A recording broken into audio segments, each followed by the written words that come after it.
abunda eh. Tingnan mo si Vice Ganda. Lalo na milyonaryo na si ano. Bakit siya iwanan nung boyfriend ni Boy Abunda? Pinag-doktor niya, pinag-aaral niya ng doktor niya. Doktor na nga eh. Oo. Si Vice Ganda naman, wala naman future yung si Ayon kung hindi siya didikit si Vice Ganda. Oo, may tsura siya pero hindi siya nananalo ng mga Mr. Universe. Hindi naman siya magiging artista kung hindi siya kumabit kay Vice eh. Utak na lang ginamit mo. Eh, si Vice naman may gusto eh. Hindi, tsaka kung ano yung history ng Ayon, marami siyang sinalihan. Pero hindi naman ano. Hindi naman siya na nagwawagi. nag-discover. Saka tingnan mo naman kung minsan eh, parang Bisaya naman magsalita sa ay. Kapangpangan. Oo. Taga ano yata yun eh. Huwag ako nagkakamali, taga Magalang. Yumaman na ngayon yung pamilya niya dahil kay Vice. Nung high school, college siya, sikat siya sa school. Oo. Pero nung nag-ano siya na gusto mag-showbiz, hindi siya makalikot. Tingnan mo, ang ganda ng motor ni Ayon niya, big bike. Motor-motor na lang. Sana all mayaman. Nakamotor siya, may sahod pa.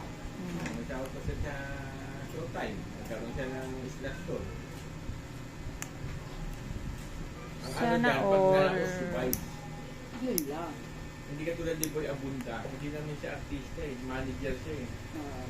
Kaya nag-interview. Si Baka- Vice, Baka marami na silang negosyo. nagmamanager si Vice pero May nalaos ano pa yung mga siya. bata-bataan niya, yung mga bataan niya, wala na. Ano siyang pera. Kaya siya, habang may ano pa, mag-ipon siya. Ako sa bagay, marami. May negosyo na rin niya yan si ano, si Vice. Mauutak na yung mga artista ngayon, nagnenegosyo na sila. Hindi, tsaka si Vice, ano eh, laking hirap eh. Negosyante na siya sa ano eh, sa Tondo eh. Hindi siya dating lang kung ano-ano. Yun nga lang, nababankrupt sila pag nawaldas nila sa pera sa kalalalaki nila. Kaya si Ethel Buba, bankrupt na rin, kalalalaki. Kaya rin sa hirap yun, kaso matuloy yun. Ang sa pera. Para ano na lang, investing nila sa mga comedy bar. Marami yung mga artista na paglumubog. Kagaya yung si ano, yung sa Itbulaga, sino ba yun, si Jimmy. Jimmy Santos? Oo. Di ba parang magtitinda na lang ng ano ba yun? Hindi, pang ano lang ho niya yun. Yun ang content niya sa YouTube. Kung so, kunwari mahirap. Oo, pero yung anak nun, ng American citizen. Ganon mo. Titinda ng balot. Siyempre, may mga Akala mo talaga kawawa. may mga ari-arian na yan sila. Yung farm, kanya yun. May mga ari-arian na yan sila sa tagal niyang sikat sa ano. Mas gusto na nga lang niya maging farmers. Ayaw lang niya magpunta ng Amerika. Sa Pampanga ata yan siya nagkatira eh. Nag-aalaga kasi yun talagang kinalakihan niya. Nag-aalaga ng YouTube eh. At least pagtanda mo, kahit doon ka nasa Ginawa lang niyang ano sa ano YouTube. Ano, kita rin.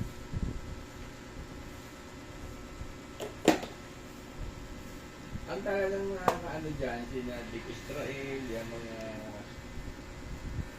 dating sikat na mga 70s, 80s na artista. Kaya kita na lang, naging taong grasa, yan, titinda na lang sa palengke. Yung mga hirap talaga.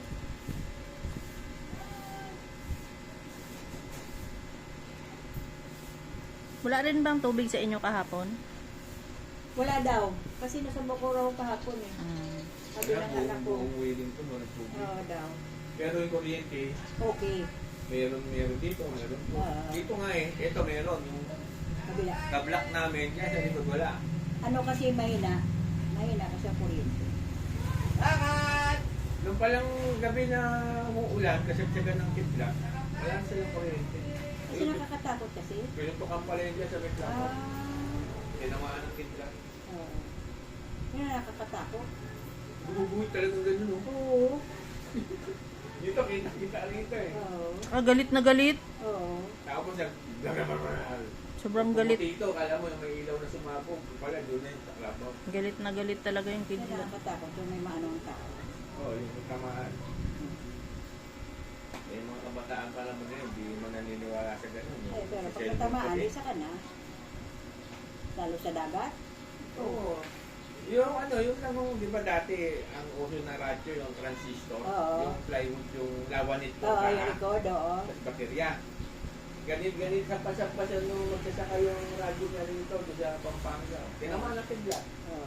Napapakinig ng ano, PCRH. Oo.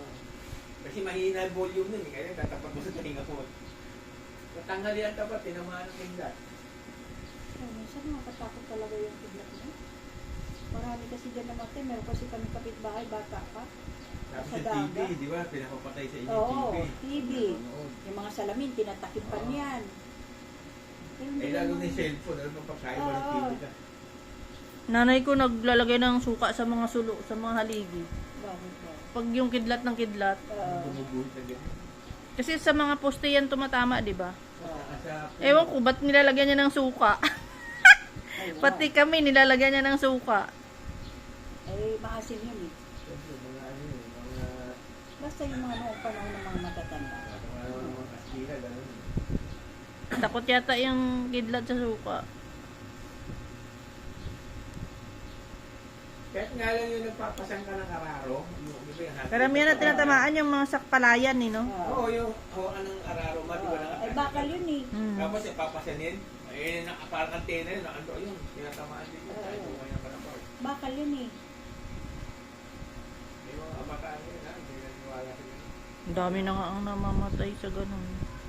Tatamaan ka lang ng Kahit kidlat. sabihin mo na sa loob ka ng bahay, kung talagang connect, Kasi nga, napasok din yan sa loob ng bahay. nahigop ng ano, Oo. ano mo, yung bigla, yan ka na.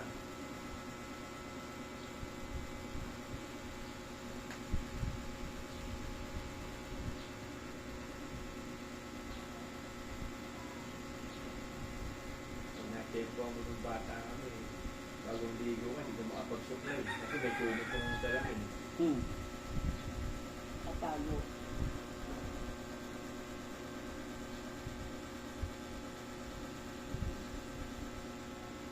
Tapos na labahin mo. Sabi ko kung tapos na Sabi labahin. nagbabag ko ko yan. Ano may ako, ulit ko yan.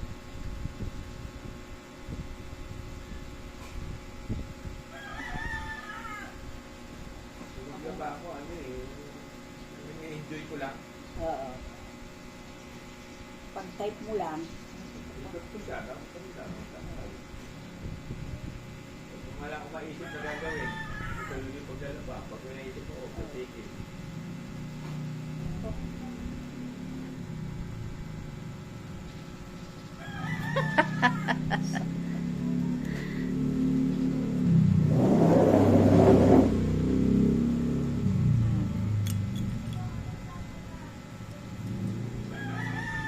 Sino ang dinala ng senior dito? Sino dinala nyo? Maria? gusto nyo, yung mayor? Si Matro. Hindi nagkapera ka. Ano pa na pangako niya, gagawin niya senior office niya. Eh, pinakita naman yun nung umikot eh. Ewan ko. Basta ipapagawa na namin yan. Sa pera namin. Oh, Yung pundo namin, gamitin na lang namin para magawa na yun. okay. Oo. Importante lang dyan mabubungan, tapos kilmating paikot. Pwede na yun. Ang importante, may iwan ng mga upuan sa loob na hindi na Nakalalakaw, no? at saka yung pagkatapos meeting, hakot, pag may meeting, Ay, balik. ligpit ano kayo, Ah. ginagawa niya. Ano hirap yun? Kaya nga, kasi nga, Kapagod yun. oo, hindi nga magawa-gawa. At saka dapat yan, makulong na talaga yan. Kasi yung mga kapitbahay din yan, tinatapunan ng basura. Okay, katabi. Oo. Si ano lang naman kapitbahay doon. Dalawa Yung yun, left and right lang yun. Yung nagbabarbecue. Oo. Pag wala talagang nakatira, tatapunan, eh, no? Oo. Dadamay na rin yung naglalakad. Pag ninain ka nakatambak, isip, yung pala pwede magtambak eh. Oo. Tambak ka na Ay nakatambak. hindi, nung kailan yun na yung mag-iikot na dito si Matro, na may mga nakatambak doon buhangin doon mismo, ay pinatanggal yun. Nangingi nga tayo ng tulong pagkatapos mayroon dyan nakatambak. Ibig sabihin, ba't nangingi pa May kayo? Mayroon materialis dyan nakatambak. siya. Oo. Oo. Pandala sila. At binantayan talaga ni Olivia. Ay, alam mo si Olivia. Sabi, may materialis na pala kayo. Oo, bakit mangingi pa kayo? Oo. Eh, hindi nyo na pwede sabihin na nahingi namin siya po. Eh, di ko na kayo Hindi. humingi. Eh, kaya nga. Wala na Kaso akong mo masagot. parang mahirap yung humingi ngayon sa mga ano. Kailangan talaga. Mahirap po talaga. Kung aasahan nyo sila. Oo. Hirap. Pero kung mismo re-rect tayo sa office na, mismo Yun, siya, naniwala kaharap ka niya. ako. Oo. Kaharap niyo siya. Yun. Yun ang gusto nga namin mangyari. Pupunta kami ng mga senior, kahit 10 lang ba? Pero kung dadaan kayo sa middleman, Ah, wala. ay wala. Wala yan. Puro pangako lang ako sa Oo. inyo. Kaya hindi ko paparating kay Mayor yun. Andito rin naman kasi sa stanza, nakabigay na rin naman. Kaya nahiya naman kami yung kunting ano hingi, di ba? Hindi Eh, kasi dapat to, ang ginagawa niyo dyan, estimate ninyo, na-estimate na. tapos dalhin niyo sa office Oo. ni Mayor. Oo. Ngayon, ayun, kahit po, pag sinabi ni Mayor, hindi ko kaya to eh. Hindi ko kaya ibigay lahat to. O, di sabihin na natin 50%. Kami na Oo. bahala sa kulang. Oo, sa kulang. Kasi importante, nakahingi kayo. Oo. Diba? Nakapagbigay naman. Oo. Kaya lang nga, kulang pa rin. Meron kaming hinihingi Tapos, na iba. lipat kayo sa Vice Mayor. Oo. O, 10% si Vice Mayor. 50% na si Mayor eh. Nahiya nga kami kay Sir Putoy kasi hindi siya lumusot eh. Ito sa bagay kasi siya, hindi naman siya, kung sa ano ba, wala naman siya pa kasing karanasan sa mga ano na yan.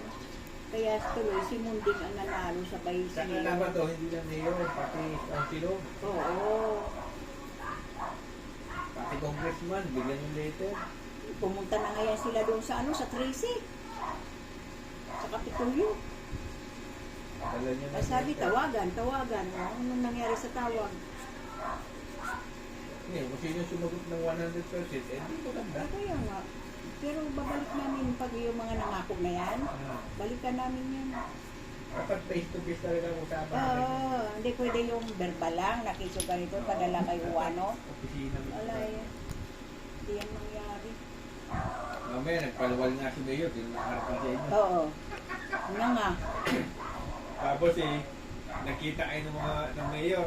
Ano, bigyan ko na kayo ah. Oo nga. Hindi ang tanong, wala naman. O, kaninong binigay? Oo. Pagkala yan ng hero na yan, nagbigay ng hero. Wala naman sinasabi dito sa Vice President o kaya Presidente.